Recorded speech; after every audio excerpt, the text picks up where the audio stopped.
नमस्कार दोस्तों। Enclave nursing academy में आप सभी का दिल खोल के स्वागत है। हम जो है कि ट्यूबरक्लोसिस का आज सेकंड पार्ट पढ़ेंगे। फर्स्ट पार्ट हमने बहुत ही डिटेल्ड स्टडी किया है।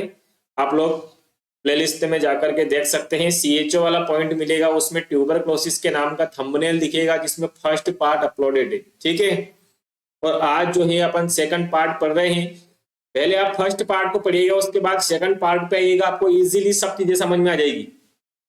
शुरू करने से पहले एक बार चैनल को सब्सक्राइब कर दीजिए और वीडियो को लाइक कर दीजिए और बेल आइकन को दबाना ना भूलें। चलिए शुरू करते हैं। देखिए, आज अपन जो है कि ट्रीटमेंट वाले हिस्से पे चलेंगे। अपन ने नॉर्मल हिस्सा जो था जहां से एमसीक्यू बनते हैं वो सारा कवर अप कर दिया है, और आज जो है कि अपन ट्रीटमेंट वाले पोर्शन से पढ़ेंगे। ठीक है, देखिएगा देखिएगा मैनेजमेंट ऑफ ट्यूबरक्लोसिस।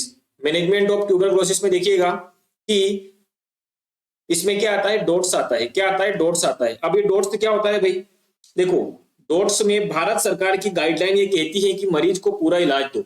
डोट्स में भारत सरकार की गाइडलाइन ये कहती है कि मरीज को पूरा का पूरा इलाज दो, और टीबी का एकमात्र इलाज डोट्स, जिसके द्वारा 101% टीबी को क्योर किया जा सकता है। तो डोट्स की फुल फॉर्म क्या होती है? Directly observe treatment short course. क्या होती है? Directly observe treatment short course जो है कि डोट्स की फुल फॉर्म होती है।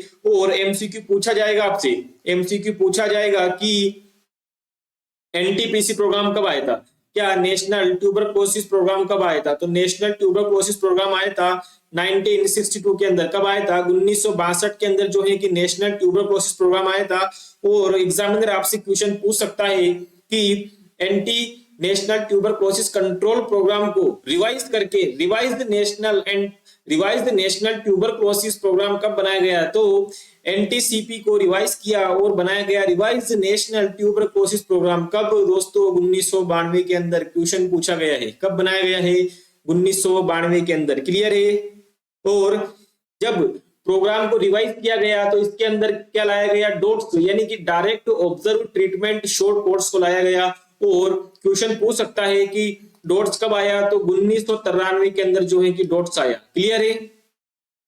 अब जो ये दोनों मर्ज कब हुए, डोट्स और रिवाइज्ड नेशनल ट्यूबरक्लोसिस प्रोग्राम, दोनों कब मर्ज हुए? तो ये 1997 के अंदर ये दोनों जो है कि मर्ज हुए। क्लियर है?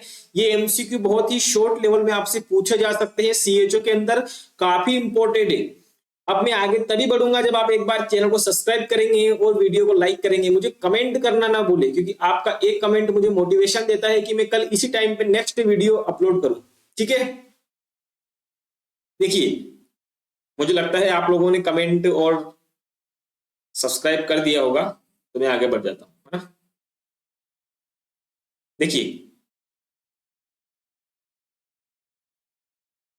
देखिए डोट्स जो होता है वो दो फेज में देते हैं अपन। डायरेक्ट ऑब्जर्व ट्रीटमेंट जो कोर्स होता है, जो दवाइयां होती है, direct observe treatment short course के अंदर जो दवाइयां होती है, उन दवाइयों को अपन दो फेज के अंदर देते हैं। एक फेज होती है आईवी फेज, जिसको अपन इंटेंसिव फेज के नाम से जानते हैं, और दूसरी होती है सीपी फेज, जिसको अपन कंटिन्यूअस फेज के नाम से जानते हैं। ठीक है, अगर अपन आईपी फेज की बात करें, आईपी फेज की बात करें तो इसमें नंबर ऑफ मेडिसिन ज्यादा होती है। इसमें क्या होती है कि दवाइयों की संख्या ज्यादा होती है, दवाइयों की संख्या ज्यादा होती है, लेकिन इसकी खास बात ये होती है कि इस फेज का जो टाइम ड्यूरेशन होता है, ये टाइम ड्यूरेशन क्या होता है? कम होता है। ठीक है, और ये दवाइयां जो है कि अस्पताल के अंदर दी जाती है। क्यों दी जाती है? क्योंकि आईपी फेज के अंदर जो है कि दवाइयों की संख्या ज्यादा होती है। मरीज भूल जाता है कि कौन सी दवाई जो है कि कब लेते हैं, तो मरीज को आज बुला लिया, आज दवाई खिला दी और कल की दवाई के बारे में उसको ज्ञान दे दिया, तो एक दिन छोड़ के एक दिन अल्टरनेट डेज पे जो है कि मरीज को अस्पताल में बुलाना होता है। ठीक है, मैंने यहाँ मेंशन किया है कि ये दवाइयां अस्पताल के अंदर दी जाती है। ठीक है, हॉस्पिटल में दी जाती है। दूसरी फेज होती है सीपी फेज। दूसरी फेज की कौन सी होती है? दूसरी फेज आती है सीपी फेज, और सीपी फेज में नंबर ऑफ मेडिसिन कम होती है। क्या होती है? नंबर ऑफ मेडिसिन कम होती है, लेकिन टाइम ड्यूरेशन जो होता है वो ज्यादा होता है। टाइम ड्यूरेशन जो होता है वो ज्यादा होता है। कितना होता है? इसमें जो है कि 4 मंथ का टाइम ड्यूरेशन होता है, 4 मंथ का टाइम ड्यूरेशन होता है। और अगर आईपी फेज की बात करें कि आईपी फेज के अंदर टाइम ड्यूरेशन कितना होगा, तो उसमें 2 मंथ का होगा। कितना होगा दोस्तों? उसमें 2 मंथ का होगा। कहने का मतलब है कि अगर एग्जामिनर आपसे क्वेश्चन पूछे कि क्या टीबी की दवाई 6 से लेकर के 7 महीने तक दी जाती है, तो आपका आंसर बिल्कुल राइट आंसर होगा कि टीबी की दवाई जो है कि कुल मिलाकर के 6 से लेकर के 7 महीने के अंदर पूरी की जाती है। ठीक है, अपन पढ़ेंगे एंटी ट्यूबरकुलोसिस थेरेपी यानी कि anti TB therapy. Anti TB therapy के अंदर अपन दवाइयां पढ़ेंगे कि कौन कौन सी दवाइयां जो है कि डॉट्स के अंतर्गत दी जाती है। डॉट्स का फुल फॉर्म पूछा गया है, direct observe treatment short course. Clear है?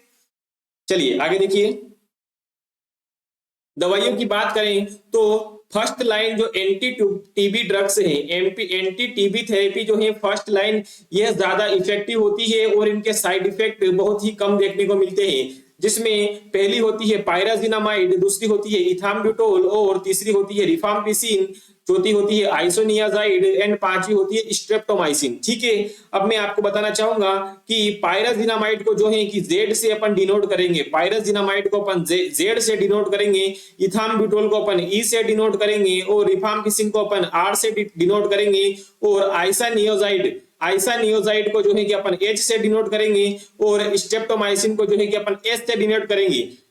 स्ट्रेप्टोमाइसिन से अपन एस से डिनोट करेंगे। अगर मैं वहां पे मैं आगे शॉर्ट फॉर्म लिखूंगा, आपको ये याद रखना है, एक बार इसको कॉपी में लिख लीजिए, इसको रिवाइज कर लीजिए। इसकी मैंने ट्रिक भी बनाई है, क्या पेरिस, देखो पी से याद रखिएगा पायराजिनामाइड, ई से याद रखिएगा इथाम्ब्यूटोल और आर से याद रखिएगा रिफाम्पिसिन, आई से याद रखिएगा आइसोनियाजाइड और एस से याद रखिएगा स्ट्रेप्टोमाइसिन। क्या ट्रिक है इसकी? पेरिस। ठीक है, मैं वहां पे लिखूंगा कि भाई जो है कि आईपी फेस के अंदर 2 महीने के लिए HR और ZD दे दो। तो आपको यहाँ पे समझना है कि आईपी फेस, आई का मतलब आईपी फेस, 2 का मतलब 2 महीने, H का मतलब यहाँ पे होगा आइसोनियाजाइड और R का मतलब यहाँ पर होगा रिफाम्पिसिन और Z का मतलब यहाँ पर होगा पायराजिनामाइड और E का मतलब यहाँ पर होगा इथाम्ब्यूटोल। क्लियर है? मैं आगे लिखूंगा कि 4HRG का मतलब आप वही समझेंगे कि H का मतलब जो है कि आइसोनियाजाइड है, H का मतलब जो है कि आइसोनियाजाइड है और R का मतलब जो है कि रिफाम्पिसिन है और Z का मतलब जो है कि यहाँ पे पायराजिनामाइड देखने को मिलेगा और E का मतलब जो है कि आपको इथाम्ब्यूटोल देखने को मिलेगा। तो ये शॉर्ट फॉर्म हमेशा याद रखिएगा, क्योंकि ये शॉर्ट फॉर्म जो है कि आगे आप लोगों के लिए काम आएगी। क्लियर है? फटाफट से चैनल को सब्सक्राइब करना और बेल आइकन को दबाना ना भूले, क्योंकि आपके एक सब्सक्रिप्शन से और एक कमेंट से मुझे काफी अच्छा मोटिवेशन मिलता है नेक्स्ट क्लास इसी टाइम पे अपलोड करने के लिए। ठीक है, देखिएगा मैंने आपको ट्रिक बता दी है कि आपको ट्रिक हमेशा याद रखनी है कि इसकी जो ट्रिक होगी वो होगी पेरिस, PERIS, यानी कि पेरिस में P से याद रखिएगा पायराजिनामाइड, E से याद रखिएगा इथाम्ब्यूटोल और R से याद रखिएगा रिफाम्पिसिन, H से याद रखिएगा आइसोनियाजाइड और S से याद रखिएगा स्ट्रेप्टोमाइसिन। ठीक है, क्लियर है? आगे बढ़ूं मैं? चलिए आगे देखिए, अपन 1 बाय 1 ड्रग्स की बात करेंगे और ड्रग्स को देने के बाद फिर अपन फेजेस में बात करेंगे कि फेजेस में इनको किस प्रकार से दिया जाता है। ठीक है, क्योंकि पर्टिकुलर ड्रग्स से MCQ काफी बार पूछा गया है, अगेन एंड अगेन रिवाइंड। मैं एक बार बताऊंगा आपको कि ड्रग्स जो है कि काफी बार MCQ पूछा गया है, इसलिए इनको रट्टा मार के जितना अच्छा समझो ट्रिक बनाओ, लेकिन कैसे भी करके उनको दिमाग में घुसेड़ लेना है, क्योंकि ये जो है कि एग्जाम में आपको कंफ्यूज करेगी, बार बार कंफ्यूज करेगी। ठीक है, तो एक बार में इनको ऐसा याद रखना ट्रिक बना करके कि लाइफ टाइम कभी नहीं भूलना है। क्लियर है? देखिएगा, आइसोनियाजाइड की बात करते हैं तो इसको H या INH के द्वारा लिखा जाता है। किसके द्वारा लिखा जाता है? या तो एग्जामिनर आपको H देगा या INH देगा। ठीक है, और आपसे पूछेगा कि क्या ये दवाई इस फेज में देना सही है, तो पहले तो आपको उसकी शॉर्ट फॉर्म आनी चाहिए कि आइसोनियाजाइड को H बोलते हैं या INH बोलते हैं। ठीक है, आगे देखिए, अपन बात कर रहे हैं आइसोनियाजाइड की। तो आइसोनियाजाइड जो है कि बैक्टीरियल साइडल होती है, बैक्टीरियल साइडल। अरे उस दवा को बैक्टीरियल साइडल बोलते हैं जो दवा बैक्टीरिया को मारने का काम करती है।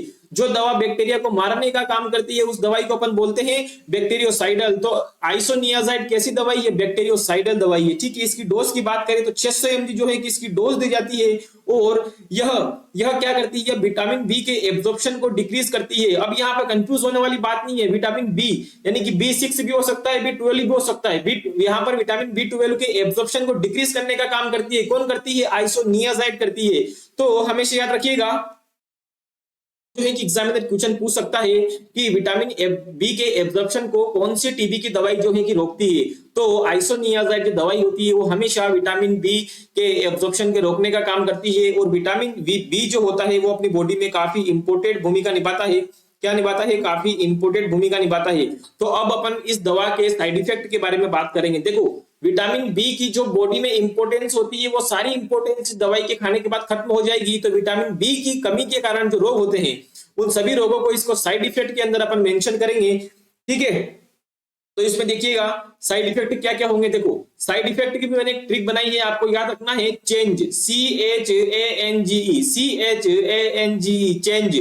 चेंज में याद रखिएगा, चेंज इन मेमोरी। अरे मेमोरी में बदलाव देखने को मिलेगा, हेलुसिनेशन देखने को मिलेगा। क्या देखने को मिलेगा? हेलुसिनेशन देखने को मिलेगा और एनीमिया देखने को मिलेगा और न्यूरोपैथी। और क्वेश्चन पूछा गया है, again and again remind, question पूछा गया है कि पेरोफेरल न्यूरोपैथी जो है कि मोस्ट कॉमन साइड इफेक्ट होता है आइसोनियाजाइड का। आइसोनियाजाइड का जो है कि मोस्ट कॉमन साइड इफेक्ट कौन सा देखने को मिलता है? तो पेरीफेरल न्यूरोपैथी देखने को मिलती है। और इसको रोकने के लिए क्या करते हैं? विटामिन बी कॉम्प्लेक्स की टेबलेट देते हैं। क्या करते हैं? विटामिन बी कॉम्प्लेक्स की टेबलेट देते हैं मरीज को। किससे रोकने के लिए देते हैं भाई? पेरीफेरल न्यूराइटिस से रोकने के लिए मरीज को जो है कि विटामिन B12 की दवाई दी जाती है। क्लियर है? नेक्स्ट गोली देखिएगा, रिफाम्पिसिन। रिफाम्पिसिन की बात करें तो ये भी क्या होती है? बैक्टीरियोसाइडल होती है। कैसी होती है? बैक्टीरियोसाइडल होती है। अगर इसकी डोज के बारे में मैं बताना चाहूं आपको तो 450 mg जो है कि इसकी डोज देते हैं अपन। कितना देते हैं इसकी डोज? 450 mg देते हैं। और कैसे देते हैं? इम्पटी स्टोमक, अरे खाना खाने से पहले देते हैं। एक बार क्या हुआ कि एक इंसान ने एक डॉक्टर के पास गया और उसको पूछा कि भाई साहब मेरे को एक गोली कब खानी है सर? तो उसने बोला कि रात को सोने के बाद और सुबह उठने से पहले लेनी है। तो बताइएगा कि उसका टाइम ड्यूरेशन क्या हुआ? देखिए, इस गोली को जो है कि इम्पटी स्टोमक लेते हैं और मोस्ट कॉमन हेपेटोटॉक्सिक होती है। क्वेश्चन पूछा जा सकता है कि which of the following TB drug are most hepatic. निम्न में से कौन सी दवाएं हैं जो हिपेटोटॉक्सिक हैं? और आपको जवाब देना है वहां पे कि रिफाम्पिसिन जो है कि हेपेटोटॉक्सिक ड्रग होती है। ठीक है, इंपोर्टेंट बात है इसके साइड इफेक्ट से रिलेटेड कि रेड ऑरेंज कलर यूरिन या स्वेटिंग देखने को मिलती है। रेड ऑरेंज कलर यूरिन या स्वेटिंग देखने को मिले तो उसको पेट्रोल नहीं समझना है, वो किसका साइड इफेक्ट है? वो रिफाम्पिसिन का साइड इफेक्ट है। और रेड ऑरेंज या स्वेटिंग जो है कि क्लासिकल सिम्टम्स होता है रिफाम्पिसिन का। किसका? रिफाम्पिसिन का क्लासिकल सिम्टम कौन सा होता है? तो आपको जवाब देना है हमेशा कि रेड ऑरेंज या रेड स्वेटिंग जो है कि रिफाम्पिसिन का क्लासिकल सिम्टम होता है। क्लियर है? अगर रेड ऑरेंज कलर यूरिन आए या स्वेटिंग आए तो अपन को क्या करना है? मरीज को एडवाइस करना है कि भाई तू पानी की मात्रा बढ़ा दे। क्या? इंप्रूव फ्लूइड इनटेक, तू पानी की मात्रा अपने बॉडी के अंदर बढ़ा दे। ठीक है, तीसरी जो दवाई होती है वो होती है पायराजिनामाइड। तीसरी दवा कौन सी होती है? पायराजिनामाइड। और इसको अपन जेड से डिनोट करेंगे। किससे डिनोट करेंगे? जेड से इसको जो है कि डिनोट करेंगे। और ये क्या होती है? बैक्टीरियोसाइडल होती है। हर दवा को अभी तक अपन ने बैक्टीरियोस्टैटिक्स एक को भी नाम नहीं दिया। जो दवा होती है अभी तक अपन ने जो भी पढ़ी वो सभी की सभी बैक्टीरिया को मारने का काम कर रही है। ठीक है, इसकी डोज जो होती है वो 1500 mg होती है। कितनी होती है? 1500 mg इसकी डोज होती है। क्लियर है? आगे देखिए, ये हाईली हेपेटोटॉक्सिक होती है। कैसी होती है? हाईली हेपेटोटॉक्सिक होती है। इसलिए कभी भी इसको सीपी फेज में नहीं देते हैं। जो पायराजिनामाइड होती है उसको कभी भी सीपी फेज के अंदर नहीं दिया जाता है। क्यों नहीं दिया जाता है? क्योंकि देखिए सीपी फेज का टाइम ड्यूरेशन जो है कि ज्यादा होता है और ये वाली ड्रग्स होती है हाईली हेपेटोटॉक्सिक होती है। अब जब ये हाईली हेपेटोटॉक्सिक है तो लंबे समय तक इसको लेने से लीवर कंप्लीटली डैमेज हो जाएगा। तो इस चीज को प्रिवेंट करने के लिए जो है कि इसको हमेशा आईपी फेज के अंदर ही देंगे अपन। क्लियर है? और इस ड्रग की खास बात ये होती है कि ये यूरिक एसिड का लेवल बढ़ाती है। अरे जब यूरिक एसिड का लेवल बढ़ेगा तो बॉडी में दो प्रकार की चीजें देखने को मिलेगी। सबसे पहली जो चीज होती है वो गट डिजीज देखने को मिलेगी। और इसमें क्या होगा? पैर का अंगूठा बड़ा देखने को मिलेगा। और इसको बचाने के लिए अपन को क्या करना पड़ेगा? एलोप्यूरिनोल टेबलेट देनी पड़ेगी। और दूसरा जो इसका कॉम्प्लिकेशन वो देखने को मिलेगा स्टोन। अब स्टोन से बचाने के लिए क्या करना पड़ेगा? फ्लूइड इनटेक जो है कि अपन को बढ़ाना पड़ेगा। क्लियर है? नेक्स्ट गोली देखिएगा इथाम्बिटोल। नेक्स्ट गोली कौन सी है? इथाम्बिटोल। अभी तक जो अपन ने दवाइयां पढ़ी वो सारी कौन सी थी? बैक्टीरियोसाइडल थी। लेकिन इथाम्बिटोल जो गोली है वो कैसी है? बैक्टीरियोस्टैटिक है। कैसी है इथाम्बिटोल गोली? बैक्टीरियोस्टैटिक है, यानी कि बैक्टीरिया की ग्रोथ को कम करने का काम करती है। इसकी डोज की बात करें तो 1200 mg को दी जाती है। और यह ऑप्टिक न्यूराइटिस डेवलप करती है। ऑप्टिक न्यूराइटिस का मतलब क्या होता है? इनिशियल कलर ब्लाइंडनेस देखने को मिलता है इसमें, शुरुआती दिनों में इसमें कलर ब्लाइंडनेस की स्थिति देखने को मिलती है। और अगर इसका ज्यादा प्रभाव पड़े तो ये परमानेंट ब्लाइंडनेस यानी कि अंधापन की स्थिति ला सकती है। क्लियर है? यह इसीलिए यह गोली 6 साल से छोटे बच्चों में क्या होती है, कॉन्ट्रा इंडिकेटेड होती है। क्या होती है? गोली कॉन्ट्रा इंडिकेटेड होती है। क्लियर है? आगे देखिएगा, पांचवी ड्रग्स कौन सी है? स्ट्रेप्टोमाइसिन। पांचवी ड्रग्स कौन सी है अपने? स्ट्रेप्टोमाइसिन। अगर स्ट्रेप्टोमाइसिन की बात करें तो यह first discovered anti TB therapy है। क्या है? एंटी टीबी थेरेपी जब चालू हुई थी उसमें सबसे पहली वैक्सीन सबसे पहली दवा कौन सी आई थी? उसके अंदर सबसे पहली दवा आई थी स्ट्रेप्टोमाइसिन की। क्लियर है? हमेशा याद रखिएगा इस बात को। आगे देखिए, यह इंजेक्शन की फॉर्म में भी अवेलेबल होता है। किसमें अवेलेबल होता है? यह इंजेक्शन की फॉर्म में भी अवेलेबल होता है। अगर इसके डोज की बात करें तो इसकी डोज होती है 750 mg। कितनी होती है? 750 mg जो है कि इसकी डोज होती है। और ये भी बैक्टीरिया को मारने का काम करती है, मतलब बैक्टीरियोसाइडल होती है। क्लियर है? आगे देखिए, ये क्या काम करती है? एट्थ क्रेनियल नर्व को डैमेज करने का काम करती है। क्वेश्चन पूछा जा सकता है कि एट्थ क्रेनियल कौन सी क्रेनियल नर्व जो है कि टीबी की दवाई खाते हैं जब अपन स्ट्रेप्टोमाइसिन तब डैमेज होती है, तो वह स्ट्रेप्टोमाइसिन की दवा से जो है कि एट्थ क्रेनियल नर्व डैमेज होती है। अब एट्थ क्रेनियल नर्व कौन सी होती है अपन को ये भी पता होना चाहिए। तो वेस्टिबुलोकोक्लियर, कौन सी? वेस्टिबुलोकोक्लियर जो है कि एट्थ क्रेनियल नर्व होती है। ठीक है? और यह क्या करती है? इसको डैमेज करने का काम करती है। क्लियर है? आगे देखिएगा, इसीलिए इस दवा को जो है कि स्ट्रेप्टोमाइसिन को प्रेगनेंसी में और सीपी फेज में कॉन्ट्रा इंडिकेटेड मानते हैं। क्या मानते हैं इसको? दोनों फेज के अंदर इस दवा को जो है कि कॉन्ट्रा इंडिकेटेड मानते हैं। क्लियर है? नेक्स्ट देखिएगा, डोट्स कैटेगरीज। डोट्स कैटेगरीज देंगे कि जब टीबी का नया मरीज आया तो उसको कौन सी दवा देनी है, जब टीबी का पुराना मरीज आया तो उसको कौन सी दवा देनी है। अरे मरीज को एमडीआर हो गया यानी कि टीबी की दवा के प्रति रेजिस्टेंस हो गया तो उसको कौन सी दवा देती है। और यहाँ से प्रायोरिटी बेस्ड एमसीक्यू पूछे जाते हैं, इसलिए इसको बिना स्किप किए पूरा देखिएगा और एक एक चीज के नोट्स बनाइएगा। ठीक है? देखिए, इसमें अपन यहाँ पे जो है कि कैटेगरी को डिस्क्राइब करेंगे। किसको डिस्क्राइब करेंगे? कैटेगरी को डिस्क्राइब करेंगे। और हम यहाँ पे 5 कैटेगरी पढ़ेंगे।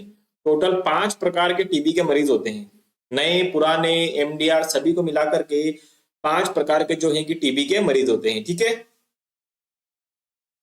देखिएगा, कैटेगरी आज की जो क्लास ऑफलाइन इसलिए ली है मैंने, लाइव नहीं ली है क्योंकि लाइव में क्या है टेक्निकल इश्यू आ रहा था इसलिए। ठीक है? मुझे कॉल ना करें इस बात पे कि सर आपने लाइव क्लास क्यों नहीं ली, ऑफलाइन क्यों ले ली। सब्सक्राइब करना ना भूले आप लोगों के लिए बहुत मेहनत की है इस बार। ठीक है? देखिए, कैटेगरी फर्स्ट की बात करते हैं। फर्स्ट कैटेगरी में कौन कौन आता है? देखो, इसमें नए मरीज को रखा गया है। किसको? नए मरीज जो आते हैं उनको फर्स्ट कैटेगरी की दवा देंगे अपन। फर्स्ट कैटेगरी की दवा किसको देंगे? नए मरीज को देंगे। अब मरीज वो अपन ने कल पढ़ा था कि जो मरीज स्पुटम स्मीयर पॉजिटिव आया या स्पुटम स्मीयर नेगेटिव आया या एक्स्ट्रा पल्मोनरी वाला केस हो, उसको अपन कौन सी दवा देंगे? तो उसको अपन जो है कि कैटेगरी फर्स्ट की दवा देंगे। क्लियर है? यहां पे लिख लीजिएगा, या तो स्पुटम स्मीयर पॉजिटिव या फिर नेगेटिव। ठीक है? या तो पॉजिटिव आया या नेगेटिव आया या एक्स्ट्रा पल्मोनरी का केस हो। एक्स्ट्रा पल्मोनरी मतलब वह टीबी जो फेफड़े के अलावा शरीर में कहीं भी पाई जाती है उसको एक्स्ट्रा पल्मोनरी बोलते हैं। और जो टीबी केवल लंग्स के अंदर यानी कि फेफड़े के अंदर है उसको अपन क्या बोलते हैं? पल्मोनरी टीबी बोलते हैं। ठीक है? तो इसकी कैटेगरी जो दवा देंगे अपन, उसका कलर कैसा होगा? उसका कलर होगा रेड कलर की दवा होगी। वो किस कलर की दवा होगी? वो रेड कलर की दवा होगी। क्लियर है? आगे देखिएगा, अब इस कैटेगरी की दवा जो है कि अपन 2 फेज में देंगे। ये अपन फर्स्ट कैटेगरी दे रहे हैं। नया मरीज आया अपने पास कि उसको टीबी पहले नहीं थी लेकिन उसने स्पुटम कल्चर कराया या एक्स्ट्रा पल्मोनरी टेस्ट करवाया, तो उसमें क्या हुआ? मतलब उसने जो टेस्ट कराया उसमें एक्स्ट्रा पल्मोनरी टीबी निकल के आई, तो अपना क्या मतलब अपना क्या कर्म बनेगा उसमें? अपन को क्या करना है? तो अपन को उसको फर्स्ट कैटेगरी की दवा देनी है। किसको देनी है? जिस मरीज ने पहले कभी भी दवा नहीं खाई हो, नया मरीज आया उसको देनी है। अब फर्स्ट कैटेगरी की अगर अपन दवा दे रहे हैं तो फर्स्ट कैटेगरी की दवा 2 फेज में देंगे अपन। हर कैटेगरी की दवा जो है कि 2 फेज में देंगे। एक देंगे अपन आईपी फेज जो 2 महीने के लिए चलेगी, दूसरी होती है सीपी फेज जो 4 महीने के लिए चलेगी। ठीक है? देखिए, अपन बात करते हैं आईपी फेज की। तो आईपी फेज में देखिएगा, यह अपन 2 महीने के लिए देंगे। कितने महीने के लिए देंगे? आईपी फेज में 2 महीने के लिए HRG देंगे। क्या देंगे? HRG। अब HRG में क्या है? आइसोनियाजाइड, रिफाम्पिसिन, पायराजिनामाइड और इथाम्बुटोल। 2 महीने के लिए HRG देंगे। 2 महीने के लिए क्या देंगे अपन? HRG देंगे। यहां पर जो है 3 लिखा है ना, यहां पर जो है 3 लिखा है, इस 3 का क्या मतलब है? HRG के पीछे 3 लिखा है, इस 3 का क्या मतलब है? इस 3 का मतलब है कि अपन 2 महीने तक लगातार HRG दे रहे हैं। HRG 2 महीने तक लगातार दे रहे हैं। और अपन ने पहले पढ़ा है कि जो IPPS की जो दवा होती है उसको अस्पताल के अंदर मरीज को बुलाकर दी जाती है। तो एक दिन छोड़ के एक दिन यानी कि 3 महीने तक अपन को मरीज को अस्पताल में बुलाना है। ठीक है, तो 2 महीने तक ये दवा देंगे और 3 सप्ताह तक मरीज को अस्पताल में बुलाएंगे, एक दिन छोड़ के एक दिन अल्टरनेट डेज पे। जैसे आज बुलाया, आज बता दी कि ये गोली तो अभी खा लो और ये गोली जो है कि कल खा लेना और परसों अस्पताल में वापस आ जाना। ठीक है, इसमें याद रखिएगा। तो HRG ये जो कंसेप्ट है ना, हमेशा याद रखिएगा इसमें अपन। ठीक है, क्लियर है? मरीज को जो है कि अपन ने टोटल 2 महीने के लिए HRG की टेबलेट दे दी, यानी कि IPPS के अंदर 2 महीने तक अपन उसका इलाज दिया और 2 महीने पर फॉलोअप लिया। 2 महीने पर अपन ने फॉलोअप लिया और फॉलोअप लेने के बाद यहाँ पे 2 प्रकार की स्थिति पैदा होती है। पहली होती है यदि उसका रिजल्ट, उसकी 2 महीने पर फॉलोअप लेने का मतलब ये है कि अपन ने 2 महीने बाद उसकी जांच करवाई और जांच करने पर यदि वो नेगेटिव आता है, इसका मतलब ये है कि अपना जो इलाज दिया है अपन ने HRG का जो अपन ने इलाज दिया है, ये इलाज अच्छा है, अच्छा काम कर रहा है। तो अपन जो है कि मरीज को CP फेज यानी कि कंटिन्यू फेज में ले लेंगे और 4 महीने के लिए ओनली HRG में से HR को रखेंगे और G को हटा देंगे, केवल क्या रखेंगे? HR रखेंगे। क्लियर है? अब देखिएगा इसमें, यदि दूसरी स्थिति देखिए, यदि मरीज पॉजिटिव आया, मान लीजिए कि अपन ने 2 महीने बाद फॉलोअप लिया, जांच करवाई और मरीज पॉजिटिव आया, तो अपन को क्या करना है? 1 महीने के लिए HRGE, 1 महीने के लिए HRGE देना है, यानी कि आइसोनियाजाइड, रिफाम्पिसिन, पायराजिनामाइड और इथाम्बुटोल जो है कि अगले 1 महीने के लिए और देंगे। और उसके बाद जो है कि वाले परिणाम नेगेटिव आए, पॉजिटिव आए, वापस से क्या करेंगे? मरीज को CPPS के अंदर ले लेंगे और 4 महीने के लिए जो है कि HR स्टार्ट कर देंगे। क्लियर है यहाँ तक? जो फर्स्ट कैटेगरी होती है उसका टाइम ड्यूरेशन कितना होता है फर्स्ट कैटेगरी का? तो फर्स्ट कैटेगरी का जो टाइम ड्यूरेशन होता है वो 6 से लेकर के 7 महीने का होता है। कितना होता है? 6 से लेकर के 7 महीने का होता है। अगर हमने 2 महीने की HRG देने के बाद अगर टेस्ट कराया और नेगेटिव आया तो अपन 4 महीने के लिए कंटिन्यू CP फेज में मरीज को ले लेंगे।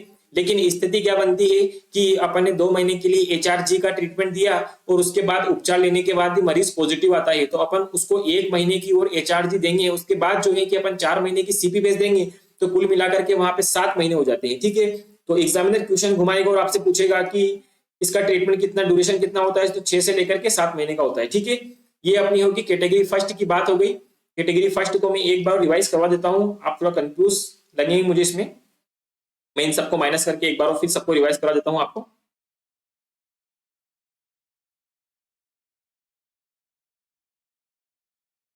ये फेज में एक बार रिवाइज करवा देता हूं ताकि अगली चारों फेज जो है कि आपको इजीली में समझ में आ जाए। ठीक है, देखिए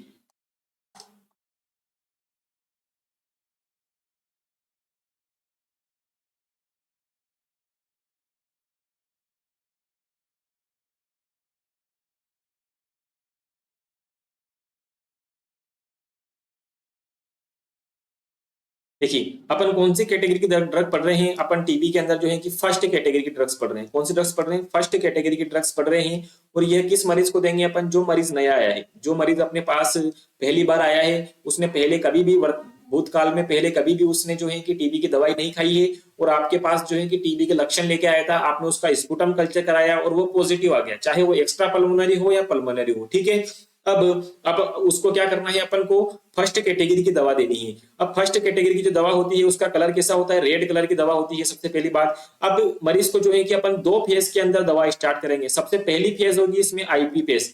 कौन सी होगी? IP phase. और ये कितने महीने के लिए होगी? ये जो होगी ये 2 मंथ के लिए होगी। कितने दिन के लिए होगी? ये 2 मंथ के लिए होगी। क्लियर है? और 2 महीने के लिए अब अपन इसको दवा प्रिस्क्राइब कर रहे हैं। तो दवा प्रिस्क्राइब करते टाइम पे अपन क्या लिखेंगे? 2 मंथ HRG और 3 वीक्स के लिए मरीज को अस्पताल में आना है। ठीक है, 2 महीने के लिए लगातार टोटल 2 महीने गोली खानी है, जिसमें एक दिन छोड़ के एक दिन अस्पताल में आना है। कुल मिलाकर के 3 सप्ताह जो है कि मरीज को अस्पताल में आना है, ठीक है। और एचआरजी की फुल फॉर्म होती है, एचआर से मतलब आइसोनियाजाइड, रिफाम्पिसिन, पायराजिनामाइड और इथाम्ब्यूटोल। क्लियर है। अब 2 महीने की अपन ने मरीज को लगातार दवाई दे दी। 2 महीने बाद जो है कि अपन ने उसका फॉलोअप लिया। फॉलोअप लेने का मतलब क्या है कि अपन ने उसकी वापस से स्पुटम कल्चर या जांच करवाई। तो जांच करवाने पर यहाँ पे 2 प्रकार की स्थिति बनती है। यदि मरीज नेगेटिव आता है तो मरीज में क्या हम सीपी फेज में ले लेंगे, और सीपी फेज में लेकर मरीज को 4 महीने की लगातार अपन एचआर का मतलब क्या होता है, यहाँ पर एचआर का मतलब होता है कि आइसोनियाजाइड और रिफाम्पिसिन इसको कंटिन्यू करेंगे। क्लियर है। लेकिन दूसरी परिस्थिति यहाँ पर यह बनती है कि यदि मरीज जो है कि पॉजिटिव हुए और 1 महीने के लिए मरीज पॉजिटिव आया, तो अपन क्या करेंगे, 1 महीने के लिए और एचआरजी देंगे। उसको डायरेक्टली सीपी फेज में मेंशन नहीं करेंगे, उसको 1 महीने और बढ़ा करके एचआरजी देंगे, और उसके बाद जो है कि फिर वो 4 महीने के लिए सीपी फेज में आएगा और 4 महीने के लिए उसको एचआर स्टार्ट करेंगे। ठीक है। यहाँ पर जेडी नहीं करेंगे, एचआर स्टार्ट करेंगे। क्लियर है। नेक्स्ट फेज देखिए, नेक्स्ट कैटेगरी होती है नेक्स्ट कैटेगरी। इस कैटेगरी में ओल्ड मरीज आएंगे। क्या आएंगे, ओल्ड मरीज। अरे कुल मिलाकर के जो पुराने ग्राहक होते हैं वो सभी इसमें आ जाएंगे। पुराने ग्राहक कौन कौन से हो गए, जैसे कि रिलेप्स का मतलब क्या है कि हमने दवाई दी और दवाई ने असर नहीं की, वो भी इसमें आ जाएंगे। दूसरा आता है फेलियर। दूसरा कौन सा आता है, फेलियर। अब मरीज ने प्रॉपर दवाई नहीं खाई तो उनका ट्रीटमेंट फेल हो चुका है, तो वो भी इसमें आ जाएंगे। तीसरा होता है डिफाल्टर। अब डिफाल्टर मरीज कौन सा होते हैं, जो एक बार दवाई लेके गया और वापस से मुंह दिखाने के लिए आया ही नहीं, उसको अपन बोलेंगे डिफाल्टर। इस किट का कलर कौन सा होता है, ब्लू कलर होता है। देखो जब फर्स्ट नई नवेली दुल्हन होती है तो उसका कलर रेड होता है। जैसे ही अपन ने फर्स्ट कैटेगरी का कलर कौन सा था, रेड था, और दूसरी कैटेगरी का कलर कौन सा होता है, ब्लू होता है। क्लियर है। देखिएगा अब अपन सेकंड कैटेगरी की दवाई दे रहे हैं। मरीज ओल्ड पेशेंट है, रिलेप्स है, फेलियर है, डिफाल्टर, ये मरीज अपने पास वापस आता है अपने सिम्टम्स लेकर के, तो अपन इसको कौन सी दवाई देंगे। देखिए यहाँ पर 2 महीने के लिए HRG और S देंगे पीछे, और 3 महीने के लिए मरीज को जो है कि कहा, 3 महीने के लिए मरीज को जो है कि अस्पताल में बुलाएंगे। ठीक है। 2 मंथ में, शुरुआती 2 मंथ में 3 वीक्स के लिए मरीज को अस्पताल में बुलाएंगे, अल्टरनेट डेज पे एक दिन छोड़ के एक दिन। यहाँ पर एस का मतलब स्ट्रेप्टोमाइसिन से है। यहाँ पर एस का मतलब किससे है, स्ट्रेप्टोमाइसिन से है। और स्ट्रेप्टोमाइसिन का साइड इफेक्ट बहुत सी बार एग्जाम में पूछा जाता है कि एट्थ पेरिनेल नर्व को डैमेज करने का काम करती है। ठीक है। तो यहाँ पर 2 महीने के लिए मरीज को जो है कि आइसोनियाजाइड, रिफाम्पिसिन, पायराजिनामाइड और इथाम्ब्यूटोल एंड स्ट्रेप्टोमाइसिन की दवाई देंगे। ठीक है। ये तो देंगे। इसके बाद नेक्स्ट 1 महीने, ये अपन ने 2 महीने के लिए दे दी, और नेक्स्ट तीसरे महीने के अंदर अपन क्या देंगे, HRG3 देंगे। क्या देंगे, HRG देंगे। और 3 महीने के लिए ये भी अपन अस्पताल में बुलाकर ही देंगे। क्लियर है। अब देखिएगा आइसोनियाजाइड, रिफाम्पिसिन, पायराजिनामाइड और इथाम्ब्यूटोल। ठीक है। HRG अपन ने 1 महीने के लिए दे दी। उसके बाद अपन ने जो है कि फॉलोअप किया, फॉलोअप करवाया, यानी कि दोबारा से जांच कराई। यदि नेगेटिव आता है तो 5 महीने के लिए अपन क्या है, HRE सीपी फेज में स्टार्ट करेंगे। HRE का मतलब क्या है, आइसोनियाजाइड हो गया। HR का मतलब H आइसोनियाजाइड, R का मतलब रिफाम्पिसिन और E का मतलब होता है इथाम्ब्यूटोल, है ना। तो HRE की जो दवा है ये अपन सीपी फेज में कंटिन्यू 5 महीने के लिए देंगे। क्लियर है। नेक्स्ट देखिएगा आगे।